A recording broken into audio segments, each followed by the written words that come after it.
debout, s'il vous plaît, nous allons prendre nos Bibles.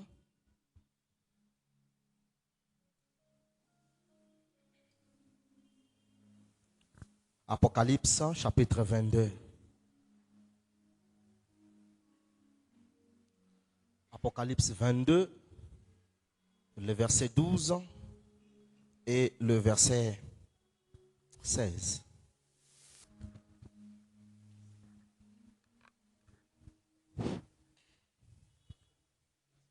Apocalypse chapitre 22, Le verset 12 et le verset 16. 12 jusqu'à 16, nous lisons dans les noms de Le Jésus. verset 12 seulement et le verset 16. 12, tunaruka 16.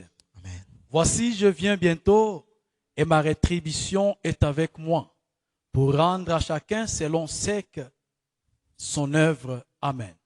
Amen. Moi, Jésus, j'ai envoyé mon ange pour vous attester ces choses dans les églises.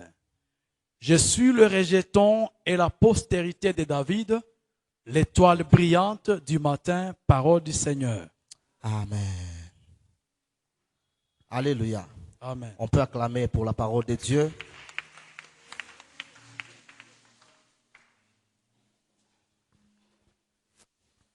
Gloire au Seigneur Jésus. Sifa kwa Bwana Mungu. Nous bénissons l'Éternel pour ce jour merveilleux. Tunamshukuru wa milele kwa ajili ya siku njema kama na leo. Surtout, nous bénissons l'Éternel Zaidi tunamshukuru Mungu pour cette période de prière. kwa ajili ya hii wakati wa maombi. C'est très capital. Ni ya muhimu sana. Il est bon de prier. Ni mzuri sana kuomba, inafaa. Il est bon de chercher Dieu. Inafaa na ni muhimu sana kumtafuta Mungu. Et ces séminaires, Na hii semina ce n'est pas seulement une prière, haitakuwa tu kwa ajili ya maombi, mais c'est aussi un séminaire. lakini pia ni semina. Je ne pense pas si allons nous comporter en prédicateurs, Sijue kama nitakuwa kama vile mhubiri, mais nous allons beaucoup plus nous comporter en docteur ou en enseignant. lakini nitafanya kama mwalimu. Tatumika zaidi kama mwalimu. Je remercie l'Éternel pour le souffle de vie qu'il nous accorde dans ces jours Na mshukuru Bwana kwa ajili ya pumzi ya uhai anatupatia et pour cette faveur qu'il nous accorde na kwa ajili ya hii neema ametupatia tena d'être devant l'assemblée de ses saints. kukuwa mbele ya kamati la utakatifu. Je remercie les comités directeurs de l'Église, Pia na washukuru kamati ya uongozi ya kanisa, le pasteur Pierrot, mchungaji Piero son équipe, na timu lake pour cette marque de confiance kwa hii tumaini ama confiance qu'ils ont placée en ma personne ambao wameweka ndani mwangu afin que je sois celui qui introduit cette séance. ili kwamba niwe ambaye anaanzilisha hii semina. Je remercie Dieu pour ta présence. Na mshukuru Mungu kwa ajili ya uwepo wako. Je t'assure une chose Ninakuhakikishia kitu kimoja, et je suis tellement convaincu en moi-même na pia nina uhakika ndani mwangu que personne ne va respecter ces programmes hakuna mtu ambaye atashikilia hii mpango et rester le même tout au long de cette année. alafu akabaki vile vile katika mwaka huu. L'Éternel fera un bouleversement total des événements. Bwana wa milele atafanya badiliko kubwa ya mambo. Il fera concourir toutes choses Atafanya kwamba mambo yote à ton bien. ituletee mema.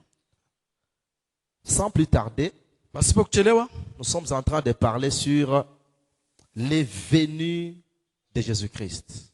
tuko naongelea juu ya ujio wa Kristo Yesu.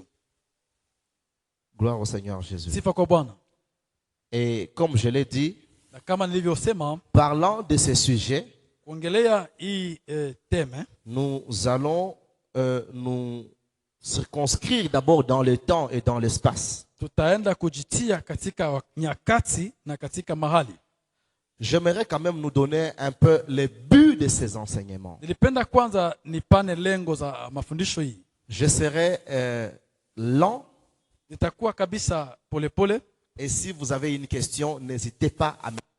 Na kama utakuwa na swali kabisa, usijizuize kutoa swali lako. Nous voulons, comme but, nous voulons informer le peuple de Dieu Kama lengo inabidi tunataka kuambia taifa la Mungu au sujet des événements à venir. kuhusu mambo ya nyakati inayokuja. Comme le dit Jésus Kama anavyosema Yesu dans le verset que nous avons lu. katika mshahari ambao tunatoka kusoma, Apocalypse 22, 6. Ufunuo 22 sura ya 6. Moi, Jésus, Mimi Yesu j'ai envoyé mon ange nimemtuma malaika wangu pour vous attester ces choses dans les églises. ili kwamba uhakikishie haya mambo katikati ya makanisa. Ça veut dire que nous voulons vous parler des choses qui doivent arriver Ni kusema tunataka kuambia mambo yatakayofika selon l'ordre de Jésus. sawa vile amri ya Yesu Kristo. Ça, c'est le but. Hii ndiyo lengo. Mais nous aurons au moins 3 objectifs. Lakini pia tutakuwa nataka nalengea mambo matatu. Le premier objectif, Na lengo ya kwanza, c'est d'amener le peuple de Dieu tulete watoto wa Mungu à connaître la succession des événements wajue gisi mambo itafuatana par une chronologie biblique. kupitia muda ambao Biblia imeweka. Deuxième objectif, Na lengo la pili tena, permettre aux hommes kuwaruhusu watu de bien se situer waweze kujitambua par rapport aux temps eschatologiques kulingana na muda wa kibiblia et à comprendre na waweze kuelewa le privilège neema que nous avons, ambazo tunakuwa nayo nous qui vivons sisi ambao tunaishi au temps de la grâce. kwa muda huu wa neema. Amen. Amen. Parlant du temps de la grâce, Napozungumzia muda wa neema, je vais aussi parler du temps de la fin. nitazungumzia pia muda wa mwisho au nyakati za Non, mwisho. parlant du temps de la grâce, Napozungumzia wakati wa neema, je parle aussi du temps de la fin. ninakuwa naongelea pia nyakati za mwisho. Le temps de la grâce, c'est ça le temps de la fin. Wakati wa neema ndio tena wakati wa mwisho. Amen. Amen. Et mon troisième objectif, Na lengo langu la tatu c'est enseigner le peuple de Dieu ni kufunza taifa la Mungu au sujet de l'enlèvement, kuhusu kuinuliwa kwa kanisa du retour de Jésus-Christ, na pia kuhusu kuja kwa Yesu Kristo, de la résurrection des morts, kufufuliwa pia kwa wafu, du nouveau cieux, na kwa ajili ya mbingu mpya, de la géhenne, na pia kuhusu kuzimuni du jugement dernier na siku ya mwisho ya hukumu, et du renouvellement de toutes choses. pia kuwekwa upya kwa kila mambo. Amen. Amen. Comme je nous ai dit, Kama nilivyoongelea, on ne peut pas parler des venues de Jésus-Christ hatuwezi kuzungumzia ujio wa Yesu Kristo sans pour autant parler de l'eschatologie pasipo kuzungumzia eskatolojia ou de la chronologie biblique. ama muda ambao gisi Biblia inavyoupanga. Parce que la Bible elle-même Sababu Biblia yenyewe nous a déjà donné imetupatia un temps précis muda kamili qui reste ambao unabaki pour que l'Éternel ili kwamba wa milele mette fin aweke mwisho au règne wa utawala des hommes. wa wanadamu. Amen. Amen. Et nous ne pouvons pas connaître ces temps-là Na hatuwezi kujua hii nyakati ya muda si nous ne faisons pas recours kama hatuwezi kuchunguza aux repères. repere Yes. Ndio kielelezo kwa vielelezo wala mfano ya kuangalilia. ama alama za kuangalilia. Et notre repère c'est Israël. Na alama ya kuchunguza kwetu ni Israeli. Si vous lisez Matthieu 24 verset 32, Soma Mathayo 24:3-2. la Bible dit instruisez-vous Biblia par une comparaison Biblia inasema mfunzeni ninyi kwa kulinganisha tirée du figuier. Kwa mfano wa mti. Mtini. Mfano wa mtini. Yes, du figuier. Amen. Dès que ces branches deviennent tendres Kila mara wakati matawi yake yanakuwa inachanua et que ces feuilles poussent, na majani yake inapanda, vous connaissez que l'été est proche. inabidi kujua kwamba wakati wa ete inafika. Wakati wa joto. Wakati wa joto unafika. Cela veut dire que pour que le monde puisse se situer par rapport à la chronologie divine, Sema ili kwamba dunia iweze kujitambua kulingana na muda wa Biblia, il faut se référer à Israël. inabidi kuchunguza Israeli. Et Israël Na Israeli est le seul peuple ni taifa moja qui connaît avec exactitude ambayo inafahamu kabisa na uhakikisho les temps fixés pour vivre son salut. muda ambao umewekwa ili kuishi wokovu wao. C'est ce que nous retrouvons dans Daniel chapitre 9 verset 24 à Tumeipata 27. kwa Daniel sura yake ya 5:24-27. Mais je ne vais pas m'attarder là-bas parce que je veux parler du retour de Jésus-Christ. Sitachelewa hapo sababu inanibidi niongelee ujio wa Yesu Kristo. Mais pour être bref, Lakini kwa mfupi, là-bas, l'ange de l'Éternel hapo malaika wa Bwana est en train de dire à Daniel iko na mzungumzia Danieli que 70 semaines sont fixées sur son peuple. ya kwamba wiki 17 inawekwa juu ya taifa lake. Et ces 70 semaines-là Na hizo wiki 17 sont fixées pour faire cesser les transgressions. hizo zimewekwa ili kwamba zinyamazishe mateso ama machungu.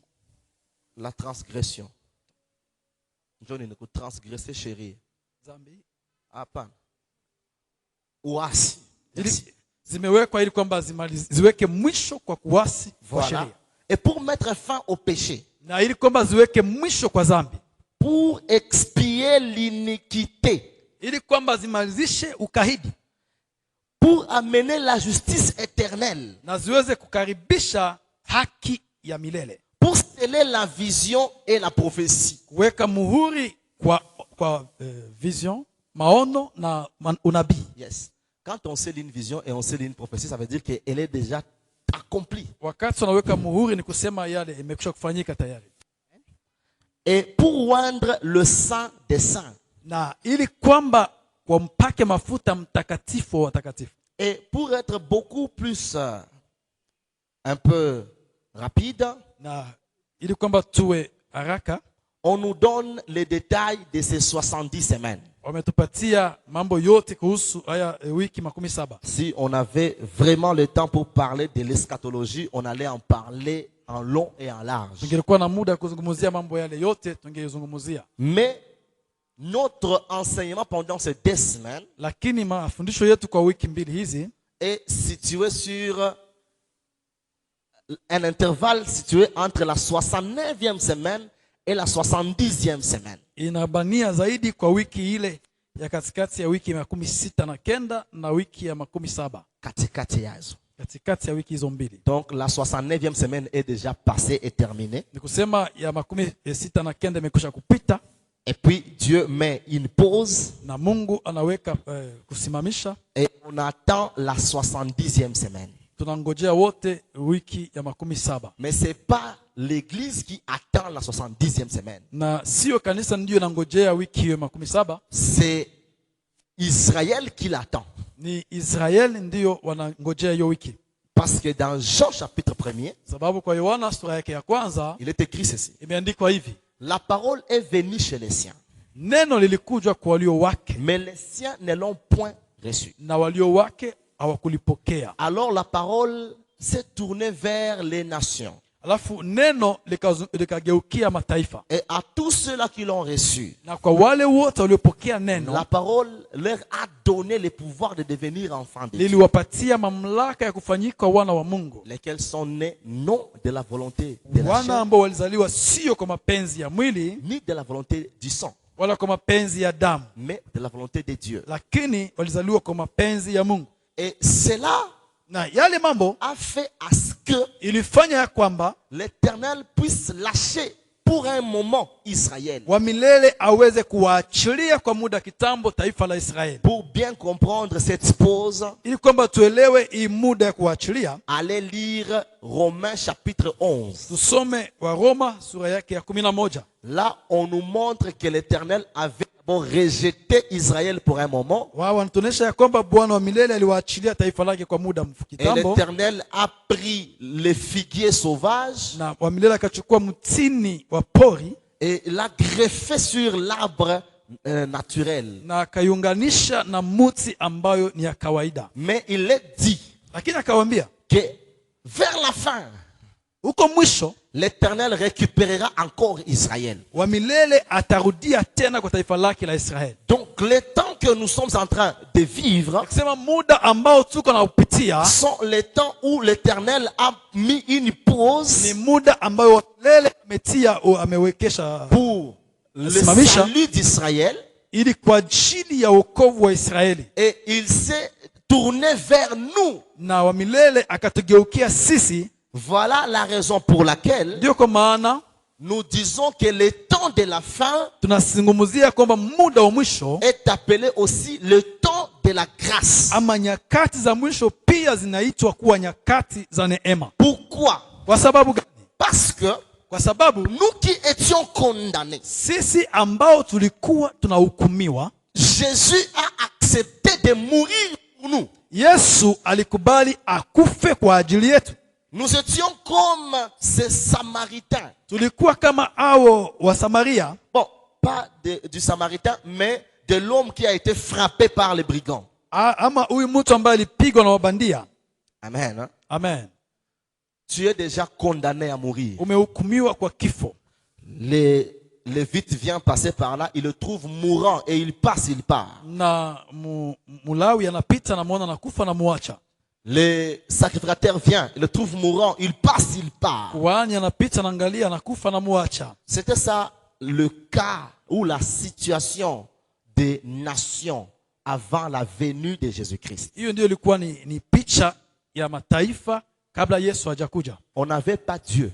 Hatukuwa na Mungu On sisi. était condamné à la géhenne. Tulikuwa na hukumiwa kwa Et Jehanamu à la mort éternelle. na kwa kifo cha milele. Mais lorsque Christ était venu, Lakini Yesu alipokuja, il n'avait pas regardé sa sacrificature. hakuangalia ukuhani wake, Il n'avait pas regardé sa royauté. hakuangalia ukubwa wake. Il a accepté de mourir pour nous Alikubali kufa kwa ajili yetu afin de nous sauver. ili kwamba tuokoe. C'est pourquoi il nous a pris, Ndio maana ametuchukua il nous a amenés vers l'hôtellerie. na akatubeba hapo juu ya mahali pa kubadilisha, Kwenye chumba cha wageni.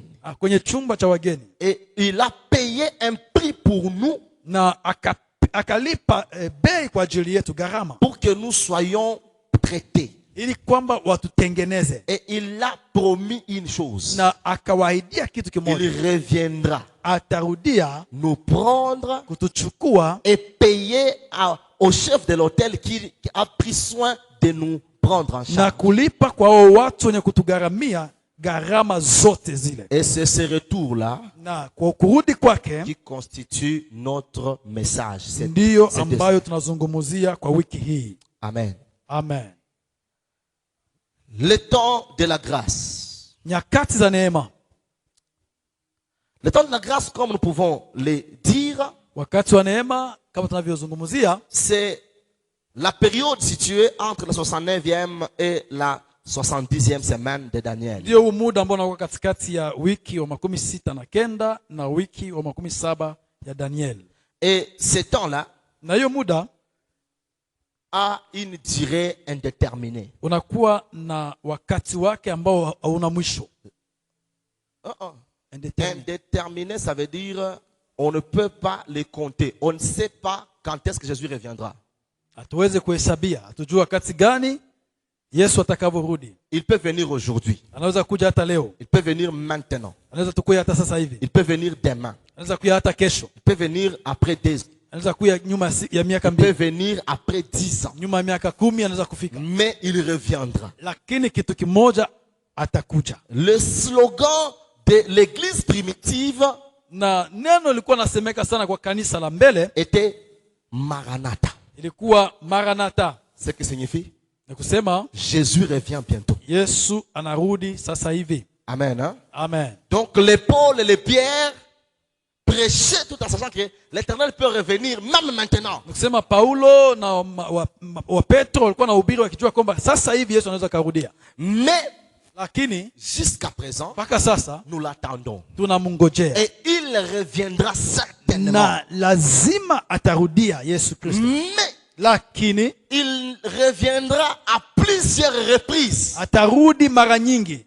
Parce que premièrement, Sababu mara ya il kwanza reviendra pour nous, l'église. atakuja kwa ajili yetu sisi kanisa. Et quand il revient, viendra pour nous, l'église, na atakaporudi kwa ajili yetu sisi kanisa, il ne touchera pas la terre. hataweza kufika duniani kwa Il udongo, restera dans les airs. atabaki angani, Et nous irons à sa rencontre, nous, l'église. na sisi kanisa tutaenda mbinguni, hapo hewani tutamlaki. C'est pourquoi dans Thessaloniciens, Ndio maana kwa Thesalonike wa kwanza Paul nous parle de l'espérance de l'église. Paulo anatuongelea kuhusu matumaini ya kanisa. Il dit ceci: Anasema hivi, je ne veux pas que lorsque nous plairons, sitaki kwamba wakati tunapolia nous puissions pleurer comme ceux-là qui n'ont pas de l'espérance. tuwe tunalia kama watu wasio na matumaini, Parce que nous les vivants, sababu sisi walio hai nous ne dévancerons pas les morts en Christ. hatutawatangulia waliokufa ndani ya Kristo Lors de l'enlèvement de wakati l'église. wa kunyanguliwa kwa kanisa. Mais les Lakini, morts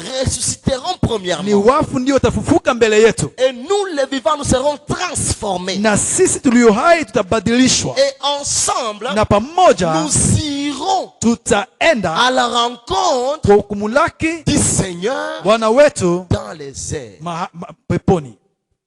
Dans Matthieu, Na katika Mathayo, et même Jésus Yesu fait encore allusion au psaume 50, verset 5, anarudilia tena huko kwenye Zaburi 50 mstari wa 5, qui dit: rassemblez-moi mes saints inayosema nikusanishieni watakatifu wangu des quatre coins du monde, kwa pande zote nne za dunia, ceux-là qui ont fait alliance avec wale moi ambao wamefunga agano na mimi par le sacrifice. kupitia njia ya zabihu. Donc le temps de la grâce, Ni kusema muda wa neema c'est aussi un temps où nous qui avons cru au Seigneur, Ni nous muda faisons ambayo le sacrifice de nous-mêmes. pia sisi tuliojitoa kwa Kristo tumejitoa wenyewe kama zabihu. Amen. Hein? Amen. Christ viendra récupérer ceux-là qui ont traité alliance avec lui par le sacrifice. Kristo atakuja kuwachukua wale ambao wamefunga agano na yeye kwa njia ya zabihu, Et ce sont ceux-là qui entendront le son de la trompette. na ni wale ndio watakaosikia sauti ya tarumbeta. Amen. Amen. Le temps de la grâce Muda wa neema nous permet de vivre inatusaidia kujua kuishi ce que les Grecs disent charis yale ambao Wagriki wanasema charis ou grâce. au neema. La grâce signifie Neema ni maanisha la faveur, neema, les bénédictions, baraka, la bonté. wema. Dieu a usé de sa bonté Bwana ametumia uwema wake pour récupérer les nations ili kwamba aweze kurudia chukue mataifa et faire d'eux un royaume et des sacrificateurs pour lui-même. na afanye mataifa kuwa ufalme wa makuhani kwa ajili yake mwenyewe. Amen.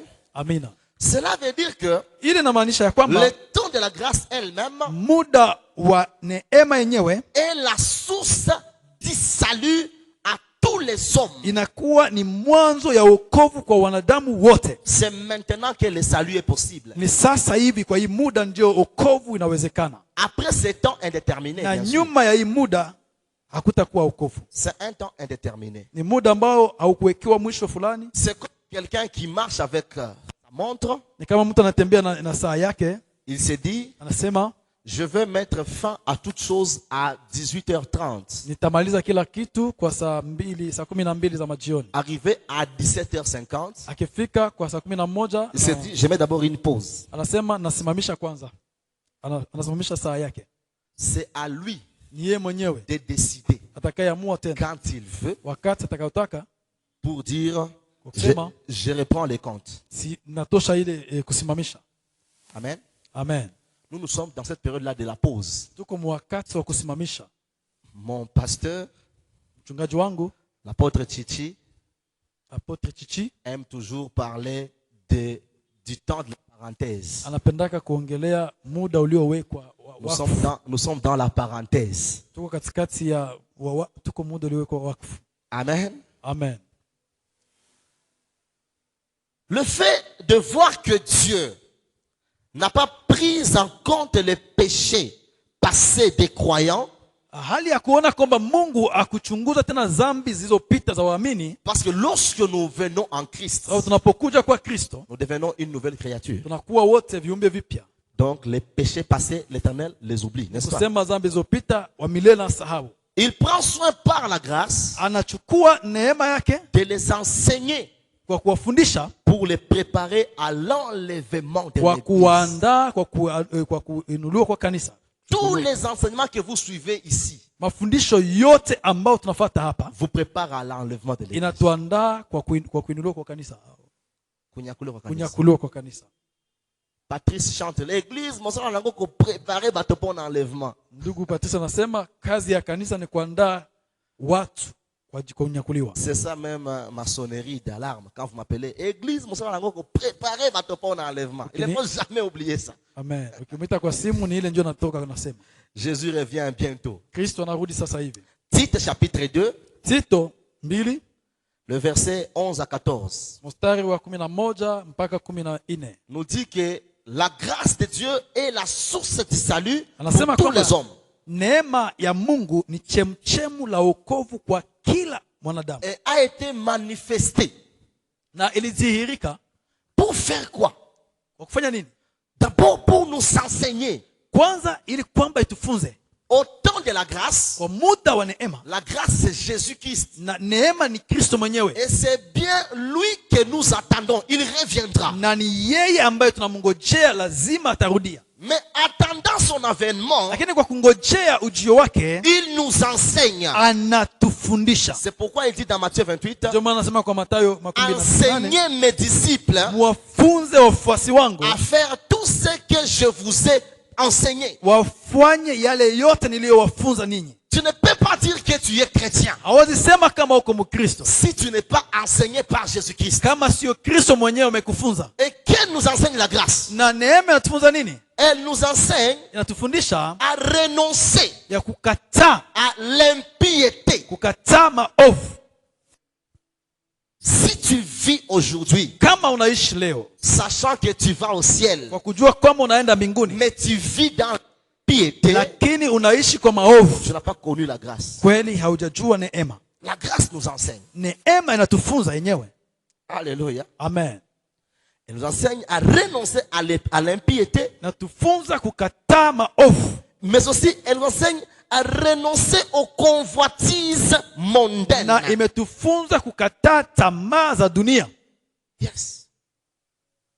Si vous voyez un chrétien aujourd'hui Kama unaona leo Mkristo qui s'attend à l'enlèvement de l'église, ambaye anasema anangojea, mais il est derrière la kunyakuliwa, convoitise, lakini iko nyuma ya tamaa za dunia, la convoitise des yeux, nyuma ya tamaa za macho, la convoitise de la chair, tamaa za mwili, l'orgueil de la vie, kiburi cha maisha cha uzima, convoitise dans l'impudicité.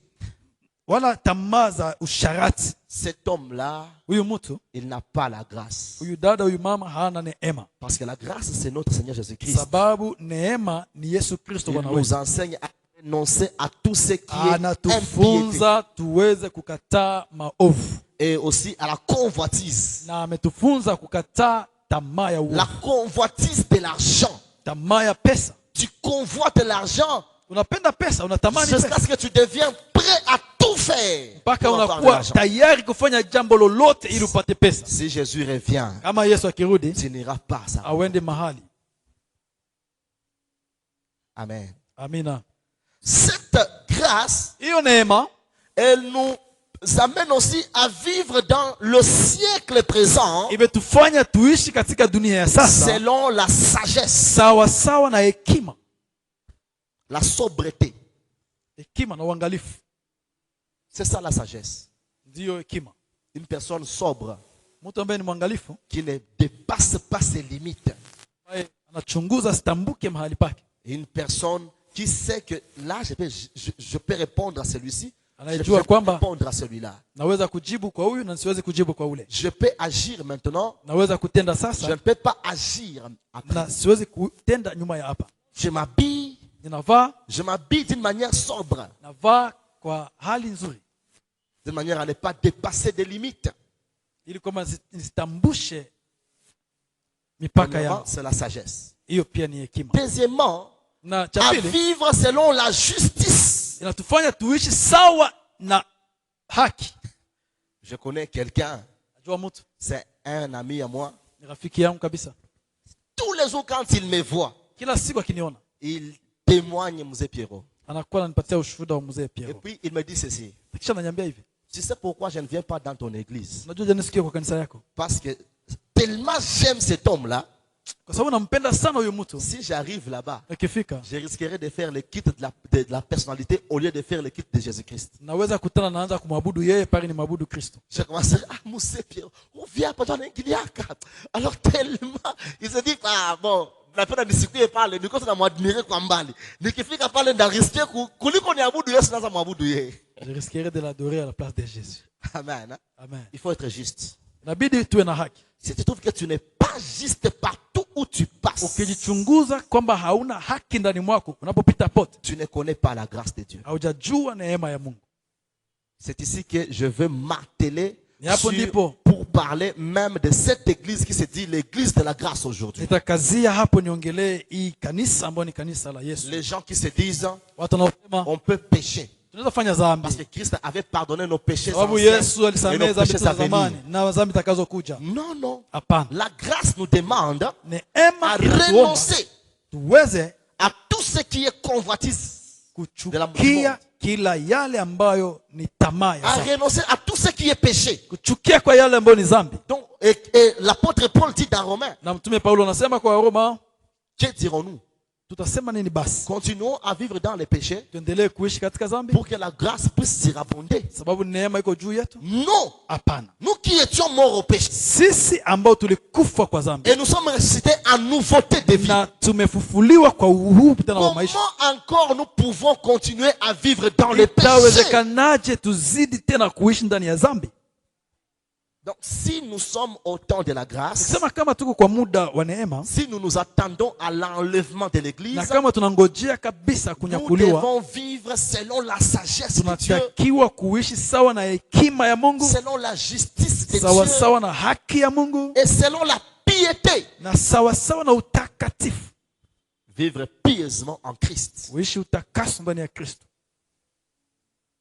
Et si nous vivons selon ces trois choses, Na kama tukiishi sawa mambo matatu haya, après avoir renoncé à l'impiété et au convoitise mondaine, kisha kuweza kukataa tamaa za mambo ya dunia, cela maintenant nous permettra hapo utatukubalia d'attendre la bienheureuse espérance tuweze kusubiria tumaini nzuri qui est l'enlèvement de l'église ambayo ni kunyakuliwa kwa kanisa et la manifestation de la gloire du Na- grand Dieu udhihirisho wa utukufu wa Mungu mkubwa, et de notre Seigneur Jésus-Christ Yesu Kristo Bwana wetu, qui s'est livré pour nous ambaye amejitoa kwa ajili yetu afin de nous racheter de toute ili iniquité, kwamba tununue kwa kila uovu de se faire un peuple qui lui appartient, na aweze kutufanya taifa ambalo ni lake, purifié par lui-même Jésus, linalotakasika kwa yeye peke Yesu, un peuple qui est scellé pour les bonnes œuvres. taifa ambalo limewekewa muhuri kwa ajili ya matendo mazuri. Si Christ était mort, Kama Kristo alikufa si nous nous attendons à l'enlèvement, na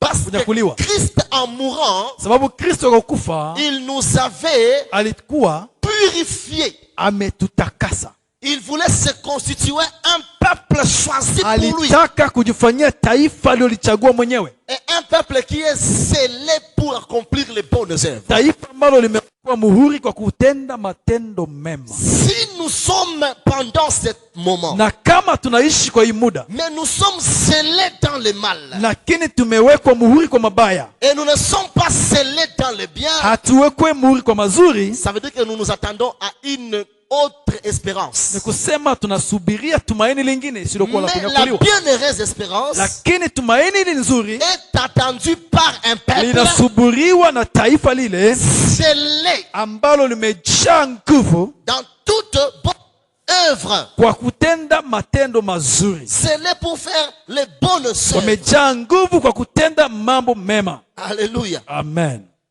Si nous sommes scellés pour les bonnes œuvres, Kama tunakuwa na ujasiri wa mambo mazuri, Christ reviendra pour nous. Kristo atakuja kwa ajili yetu. Les bonnes œuvres, c'est quoi? Na matendo mazuri ni nini? Matendo mema, Premièrement, ya kwanza c'est avoir la foi ferme en ni Jésus-Christ. kukuwa na imani kamilifu ndani ya Kristo. Deuxièmement, Ya pili c'est produire les fruits dignes de la ni repentance. kutoa matunda mema ya Yastahili toba. yastahiliyo toba. Amen. Amen. J'étais impudique. Mimi nilikuwa msharati, Je crois en Jésus-Christ. ninaamini Kristo Yesu. Je commence à vivre Nimeanza kuishi loin de l'impudicité. mbali sana na À usherati. tel point que tous ceux-là qui m'ont connu ainsi, Mpaka kila yule alenijua vile quand ils me voient, anaponiona ils leo disent cet homme a changé. anasema mwenyewe huyu mtu amebadilika. Je vivais dans les commérages. Nilikuwa naishi katika kusema mengi, Chonganisha wengine. kuchonganisha wengi. Mais quand je suis en train d'attendre l'enlèvement de l'église, Lakini kwa sababu ninangojea kuinuliwa kwa kanisa, je dois arrêter cette voie-là. inanibidi niachane na Et njia je hizi, deviens scellé na minakuwa na ujasiri pour accomplir wa kutumika kwa kukamilisha, les bonnes œuvres. kutimiza matendo mema. J'avais de la haine envers mes frères et sœurs. Nilikuwa nawachukia ndugu zangu, kaka, dada. J'étais capable à empoisonner les gens. Nilikuwa na uwezo wa kuwapatia hata sumu. Si je commence à attendre l'enlèvement de l'église, Wakati ninapoanza kungojea kunyakuliwa kwa kanisa, je dois tout arrêter. inanibidi niache mambo Et yote je deviens scellé pour les bonnes choses. na niwe na ujasiri Les wa bonnes kufanya matendo mema. Amen. Hein? Amen. C'est très capital. Inafaa na ni ya muhimu sana. Ce temps de la grâce Hii muda wa neema est encore le temps de l'accomplissement de la grande commission. pia ni muda wa ukamilifu wa mambo makubwa. Le pasteur Pierrot nous a dit, Mchungaji Pero ametuambia planifiez ces temps, muweze kupangia hii muda, planifiez cette année mupangie huu mwaka, en mettant comme actif mukitia kama tendo kubwa l'évangélisation. injili. Nous devons accomplir la grande commission. Inabidi tutimize amri yetu kubwa. Nous devons faire des nations les disciples du Seigneur Jésus. Na hii amri inatuambia tunatakiwa kuwafanya mataifa kuwa wafuasi wa Yesu. C'est pourquoi Matthieu 28, 19 à 20. Ndio maana Mathayo 28 imetuambia Celui qui a institué le temps de la grâce yule ambaye ameweka muda wa neema nous donne un ordre. Nous donne un ordre. ametupatia amri, Allez, enendeni faites de wafanye toutes les nations mataifa yote mes disciples. kuwa wanafunzi wangu. Le temps de la grâce Muda wa neema a été instauré par le Seigneur Jésus-Christ lui-même. umesimamishwa na Yesu Kristo mwenyewe. Voilà pourquoi à sa venue, Ndio maana kwa wakati wake wa kujio, Jean nous a dit Yohana ametuambia que nous avons tous reçu, ya kwamba wote tulipokea. Jean chapitre 1er, 16 à 17. Yohana 1:16-17. Et nous avons tous reçu de sa plénitude. Kwamba wote tulipokea utele, Et grâce pour grâce. neema juu ya neema. Car Kwa sababu la loi a été donnée par Moïse, sheria lilitolewa na Musa, mais la grâce lakini neema et la vérité na ukweli sont venues limekuja par Jésus. kwa njia ya Yesu Kristo. Amen. Amen.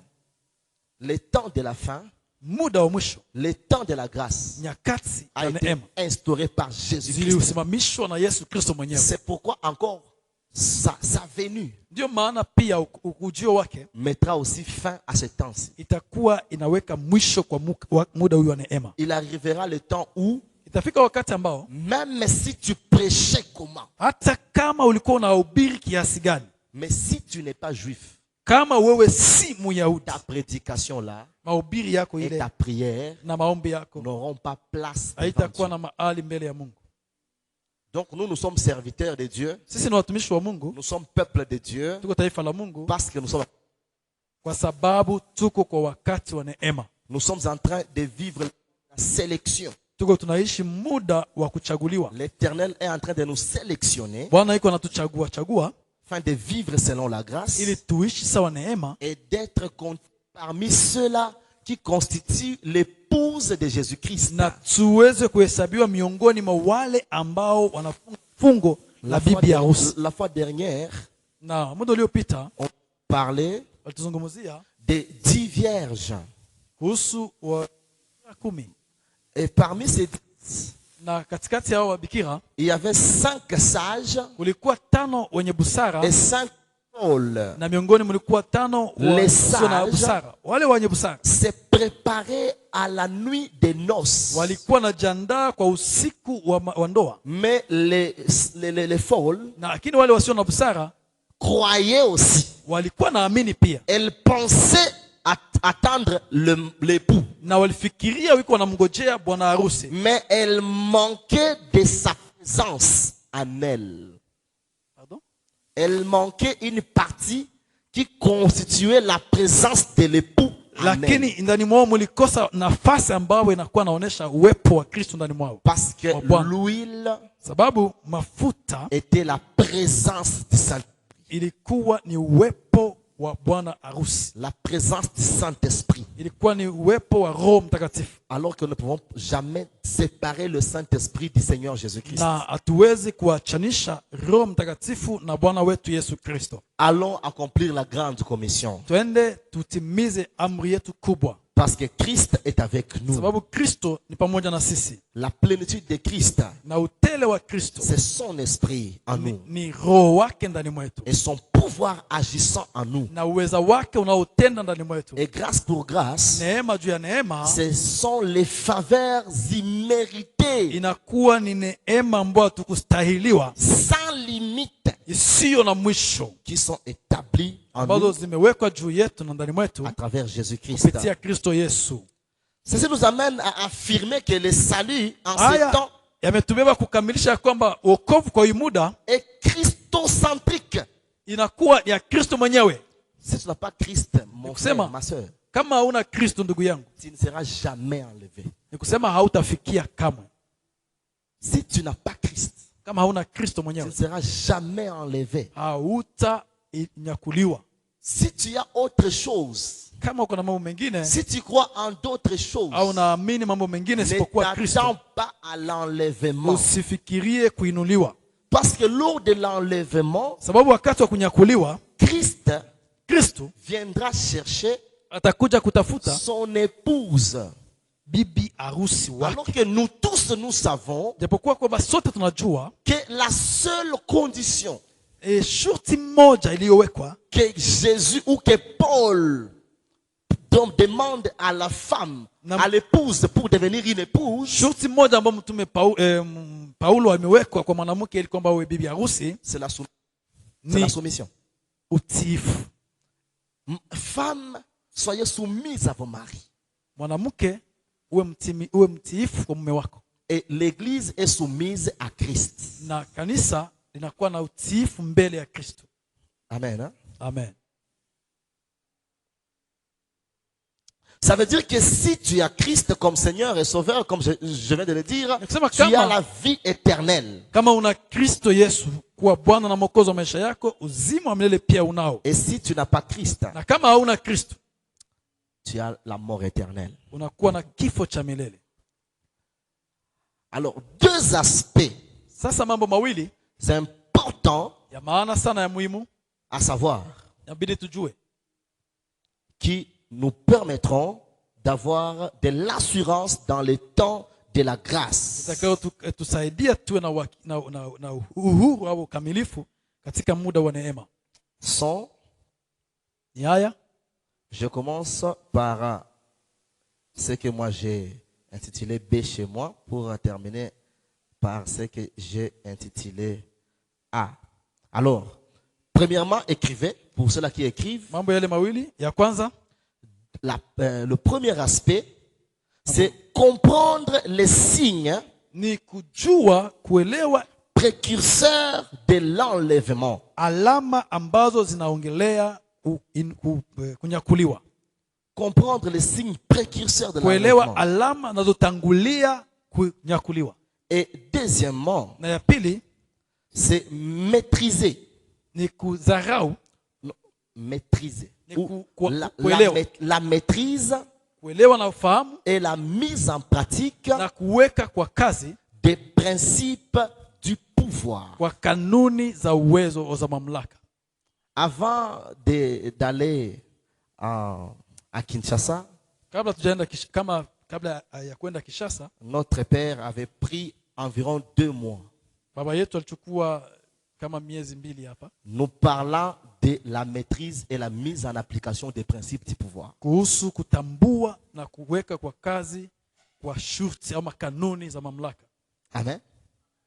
Nous devons les mettre en application. Inabidi tuziweke kwa kazi.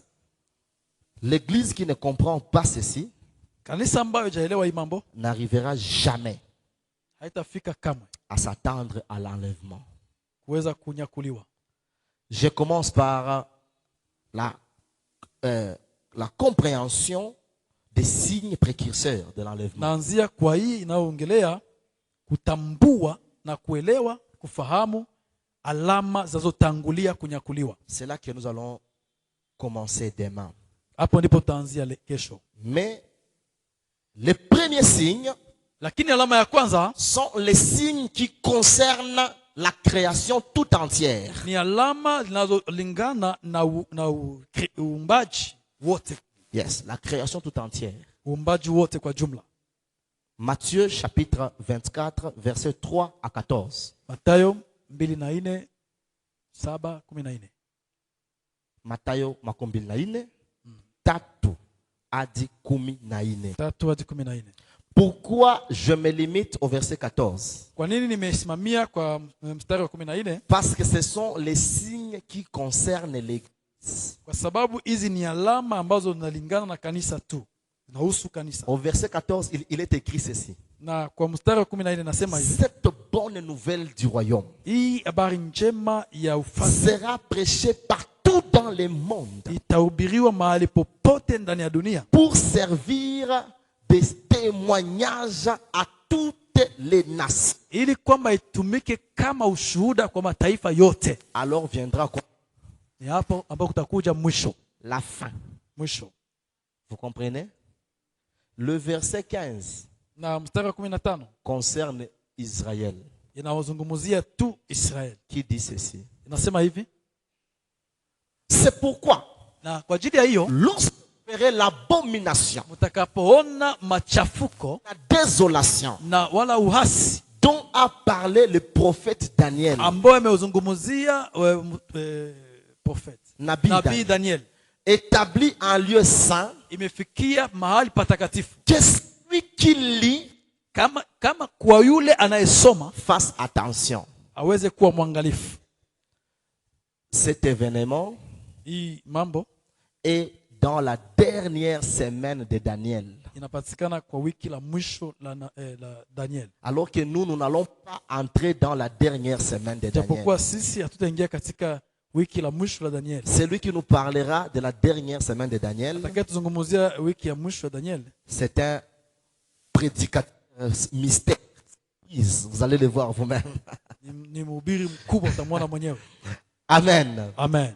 Laissez-moi dire que Wacha nizungumzie kwamba Jésus voulant parler de ces signes, Yesu alipotaka kuongelea hii alama, j'ai introduit le premier signe. nataka kuingilia alama ya kwanza. Jésus leur répondit, Yesu akajibu, il leur donna la ligne précurseur de sa venue.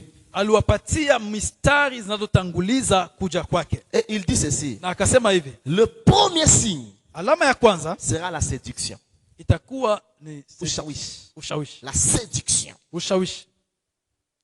Car plusieurs viendront en mon nom, disant, c'est moi qui suis le Christ. Sababu wengi watakuja kwa jina langu Et wakisema ils mimi ni Kristo, séduiront beaucoup de gens. na watashawishi wengi kabisa. Jésus revient bientôt. Yesu anarudi sasa hivi. C'est pourquoi beaucoup de prédicateurs séducteurs sont dans le Ndio monde. maana wahubiri wengi wa kushawishi wanajaa duniani. Beaucoup de prophètes séducteurs sont.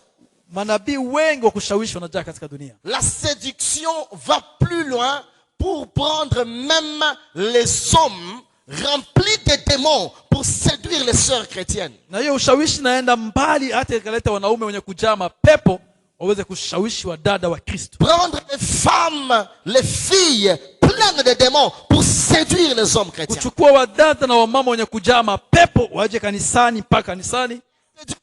Dans toute chose qui se fait sur terre aujourd'hui. Ushawishi unakuwa katika mambo yote yanayopitikana duniani leo. Gens veulent séduire les autres. Alléluia. Amen. La séduction. Ushawishi. Quand vous voyez ces choses, bien-aimés, Unapotazama haya mambo ndugu, sachez que Christ est à la porte. fahamu kabisa kwamba Kristo yuko mlangoni. Les gens qui se disent mie njo kiboko ya bachawi sasa, kama wengine wanasema bachawi mie sasa ndio nabaweza. Mie njo apotre wa milimani, maana yake mimi sitoke mu milima, bale wengine abaombake bale mie sasa la séduction. Mie njo grand prédicateur, séducteur. Uko grand prédicateur wewe usha prêcher kushina Saint-Esprit. Mbona Saint-Esprit comme bahubiri bote? Uko tuna kiwango ya neema. Uko na tu séduire tukie kwako tu kama wewe njo Kristo. Hapana. Croire que c'est toi Jésus? Non. Non, hapana Jésus, Christ. Oui, un Christ c'est un oin. Tout Christ. Donc tout oin c'est un Christ. Christ ni kila yule ambaye amepakwa mafuta. Mimi njo niko sana upako ya ajabu kushina wengine wote. Bongo de l'onction extraordinaire que les autres. Kama uko na upako ya wote acha tuone sie peke. Si tu as ton onction, nous voulons le découvrir nous-mêmes. Na upako yako irudishie Kristo utukufu. Et que ton onction rende grâce à Dieu. Ukishakuwa mukuye kwangu ndio ndabaonesha utatuonesha nini À ce papa? moment quand tu nous invites chez toi pour que tu nous montres, tu n'as pas à nous montrer. Utahubiri kushinda Paul. Est-ce que tu vas prêcher plus que Paul? Utahubiri kushinda Pierre. Tu vas prêcher plus que Pierre? Nani mwenye ashaka hubiri mpaka 3000 personnes baka okoka siku moja?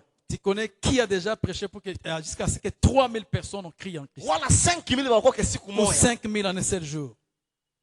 Au tunasema non minjo wa ajabu alors que Pas on dire- anapiga prophéties za bongo. Je suis extraordinaire que les autres. Pendant que tu tapes à côté avec tes prophéties. Mzee Amiso nakumbuka habari yenye majina wako kiasi alituambia.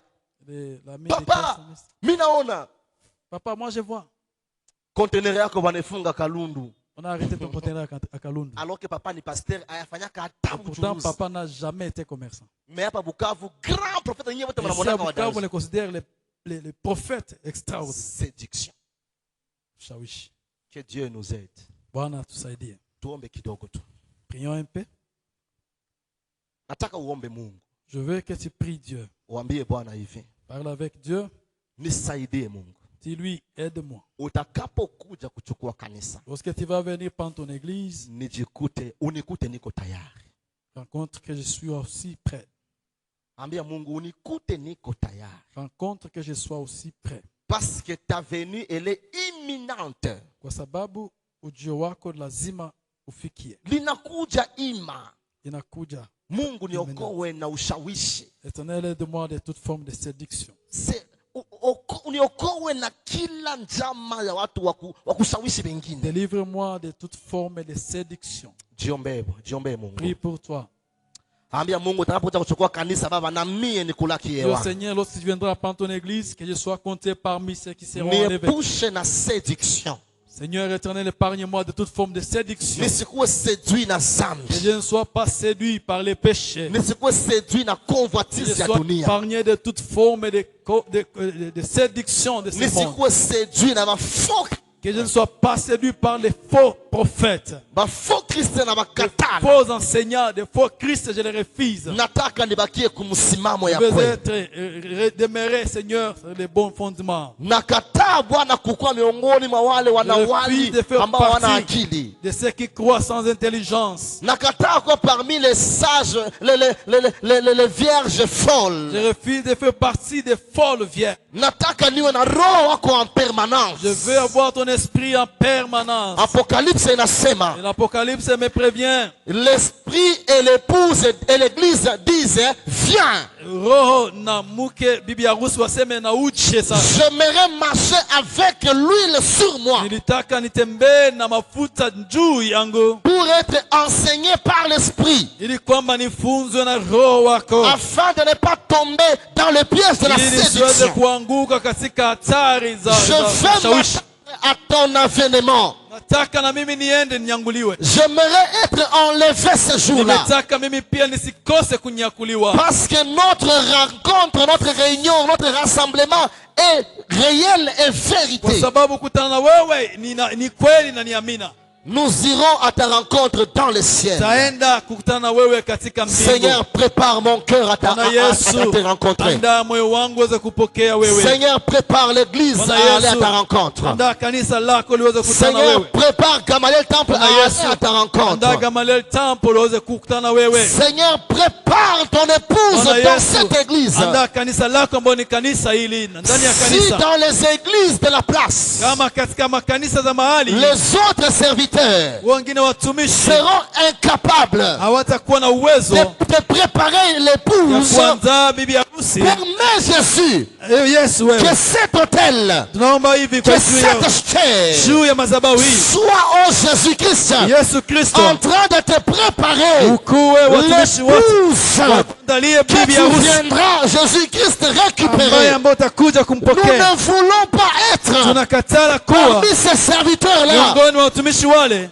insensés. ambao wana akili yote, Au lieu de donner de la nourriture à ses frères, à leurs frères, pahali pa kubeba chakula kwa ndugu zao, ils se mettront à les frapper des verges. wanawapiga fimbo, Mais Seigneur, wanawasambaza. aide cette équipe, Lakini Yesu, saidia hili kanisa, aide ces hommes puissants, saidia hii hao timu, aide ces serviteurs watumishi wako wa à mahali wa être hapa, en train, Jésus, wasaidie de préparer l'église tuwe à tunaandaa kanisa l'enlèvement. kuanzaa watoto Parce que tu reviens bibi bientôt. harusi kwa huo Et kajio, nous voulons être, kwa sababu Jésus, unakuja du sasa hivi nombre de ceux-là na qui tunataka seront tuwe enlevés miongoni mwa lors de wale ton enlèvement. watakaoinuliwa wakati wako wa Au nom ujio, suprême de Jésus, katika jina Oh, kubwa la fais Yesu grâce. Kristo. Oh Bwana, enseigne-nous utufunze à renoncer tuweze kukataa à la vie d'impiété, kwa maisha ya à uovu, renoncer tuweze kukataa à la convoitise kwa maisha ya et ushawishi, à vivre kwa maisha ya selon ushawishi, la sagesse, tuweze kutawala selon la justice sawa na hekima et na haki, selon la piété. sawa na Au utakatifu, nom suprême de kwa Jésus, jina kubwa la Yesu Kristo. nous allons faire une dernière prière. Aide-nous Seigneur. Tafanya ombi la pili. Nous allons consacrer cette année au Seigneur Jésus. Tutaweza kutoa ili mwaka mbele ya Bwana. Nous allons dire à Dieu Tutamwambia Mungu que cette bonne parole hii neno nzuri qui nous amène inatupelekea à conjuguer kwa kuweza kutembea le verbe chanter neno na au présent tendo kuimba puisse porter chair iweze kuvaa mwili tout au long de cette année. kwa mwaka mzima huu. Seigneur, couvre notre année par tes bienfaits Mungu wetu, mwaka huu ujaze mema yako et que tes pas na hatua zetu puissent déverser l'abondance iweze kumwanga utele dans la vie de tout un chacun kwa de nous. maisha ya kila umoja wetu. Consacre 2024 entre les mains du Seigneur Jésus. Mungu wa mbinguni, kwa Prie mwaka wa bien-aimé, 2024, prie bien-aimé. omba juu ya mwaka huu, Prophétise sur cette année. utabirie mwaka huu Demande à Jésus iwe mwaka mzuri, de mwambie Yesu t'amener akubebe à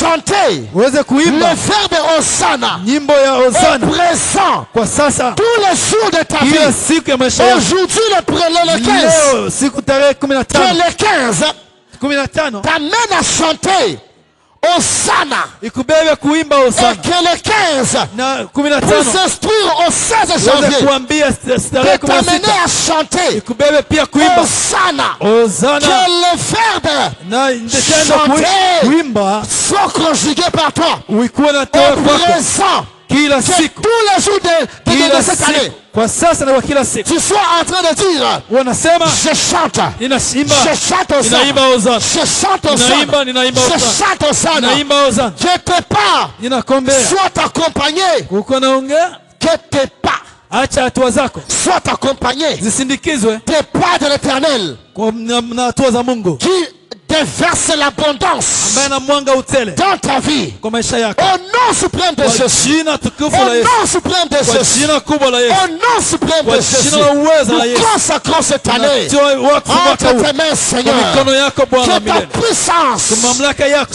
suprême ya ajabu agisse itende pour kazi kwa accomplir kutimiza la parole maneno déclarée iliyowekwa par ton iliyotamkwa nom foyer. kwa mtumishi Au wako nom kwa suprême de Jésus. jina la Yesu wa Nazareth.